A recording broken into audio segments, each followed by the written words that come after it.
Welcome to Meet the Author. I'm your host, Ryan Andreessen.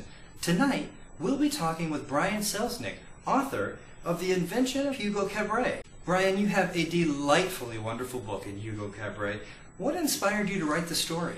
George Méliès had started as a magician, and then he became a filmmaker, and he used all of the effects that he did on stage on the screen. And I thought it would be really great to one day make a story about the person who made this odd little movie, and it all kind of grew from there.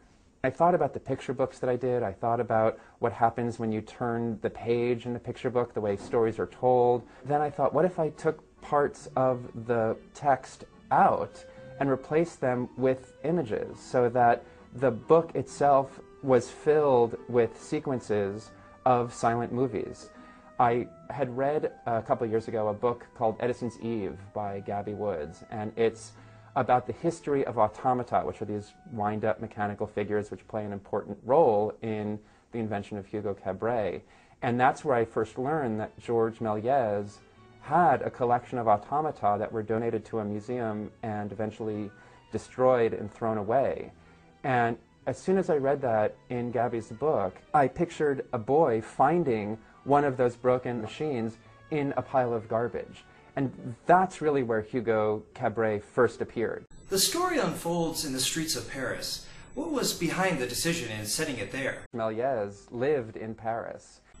The story of The Invention of Hugo Cabret takes place in the fictional realm. How much of the story is actual based in nonfiction? There's a lot of nonfiction, actually. Almost everything with Méliès is based on fact. George Méliès, at the end of his life, sold his entire film studio, and he had a lot of extra films, a lot of his old films, and he sold them to a company that melted them down and turned them into shoe heels. And so I imagined what it would be like for George Méliès to know that his movies, what he had made, had been turned into shoe heels. Did you visit Paris at all while you were writing?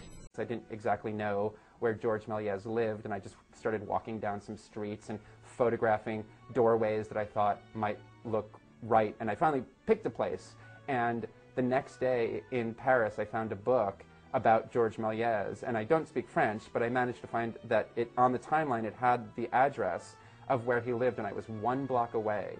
And so I went back and I found his real apartment, and I photographed the actual door, so when Hugo comes to George Méliès's door in the book, it's actually George Méliès's door.